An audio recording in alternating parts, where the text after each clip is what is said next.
like I say, Renault and me. Well, back in time and space, basically, we had started out messing around with air cooled engines and stuff, but I never put much faith in them. Like I said, I messed around with them.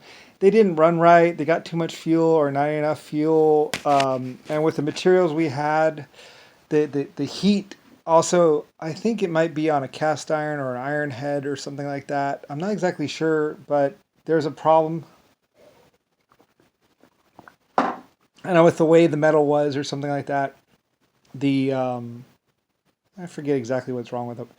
Anyway, though, I think it's because we had cast iron. I don't know. We used to use a lot of cast iron, a lot of iron or metal back then. We didn't really have the aluminum at first. And like I said, we even used alcohol. Like no one really knows about the old wood engines. We actually had wood engines where it was basically just a hardwood back when we really didn't have anything. They would actually burn. They would actually use alcohol, and in a light burn, you could actually go if you use a great big huge wooden plug. A great big huge. It's a great big huge wooden solid. If you take a huge tree, and you cut it out and saw it out, and you just put in just a little bit of alcohol, or I think it's like an alcohol water kind of thing, or something like that. It's weird. You need a little bit of water and stuff, and you can make it go. And if you have a huge piston that's like a foot or 2 foot around, it'll go, and the piston will be driven down.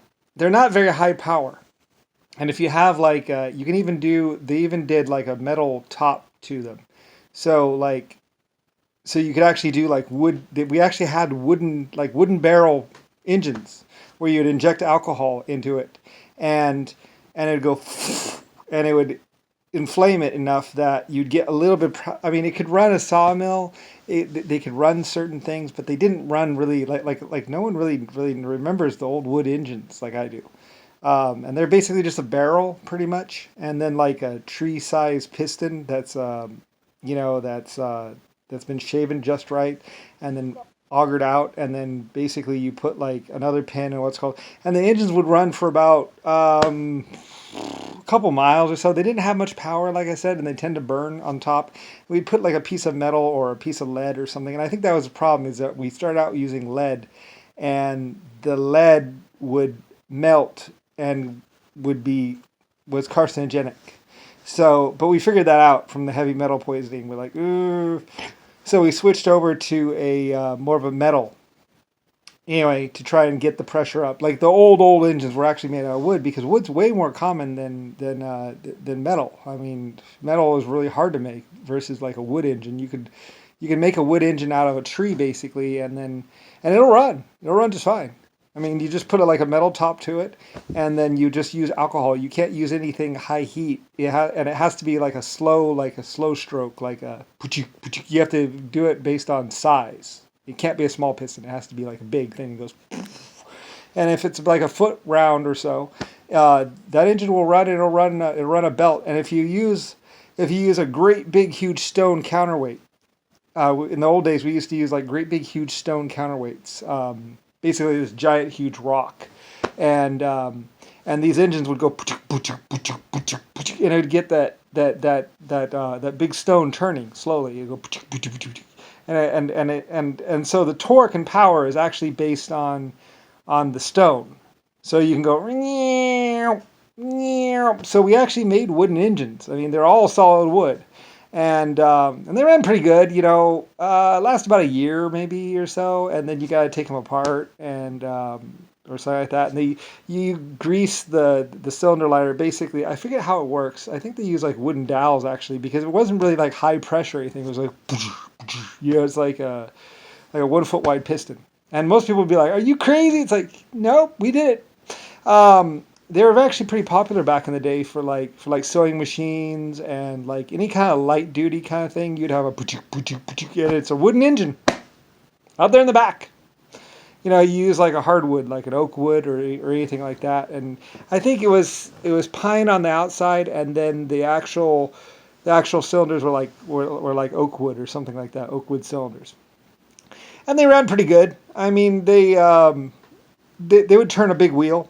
If as long as you didn't have the belt too tight and you let them slip a little bit, they would get a big wheel. You'd kind of like, and then you tighten up the belt, and then it goes, and it turns the big stone wheel, and then you can sharpen a blade, or you could run a sewing machine, or any kind of light duty work, and they go, and just go up and down.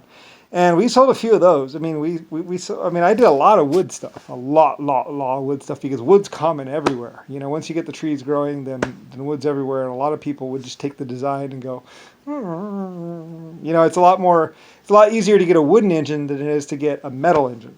Metal engines are higher horsepower and everything else, but they don't put out the power.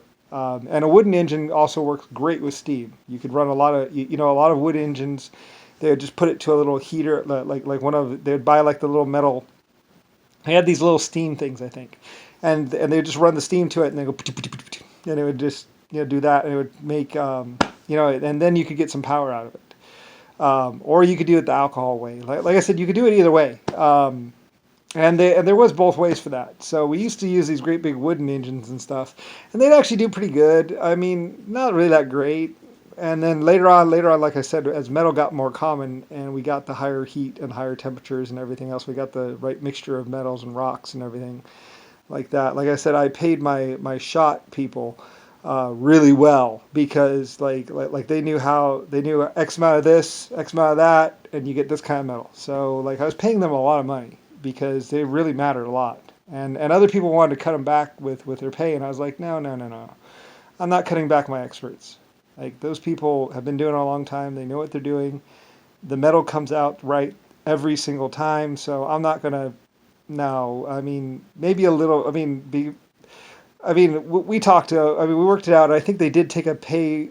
I wanted to pay some other people, and I think I went up to them, and they were being paid really well. And they're like, yeah, I think they agreed to take a pay cut so the other people could get a small raise or something like that. There's some stuff in there with that, but they were paid really well because they were basically metallurgists.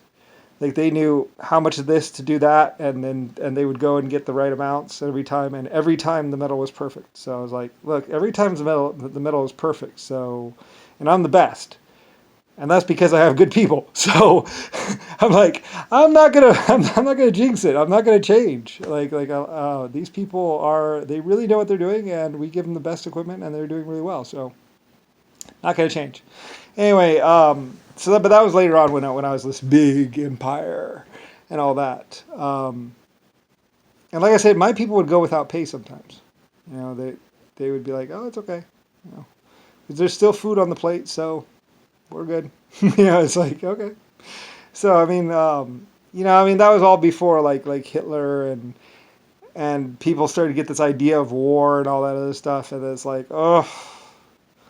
And then, I have to deal with that to try and figure out which group it is that's going psycho exactly, because one group says this, one other group, they all say the same thing. It's like, okay, one of these groups is a problem.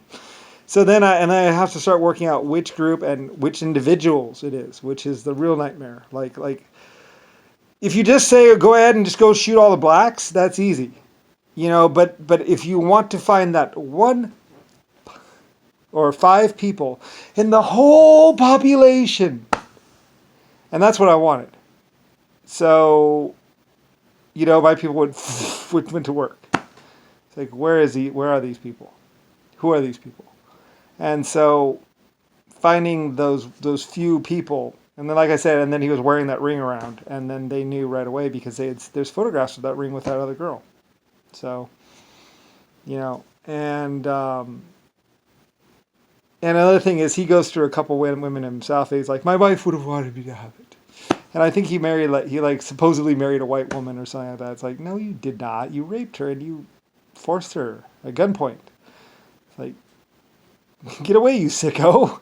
So, we had to go in there, and I think the girl died, or the girl was already dead by the time my people got there. So,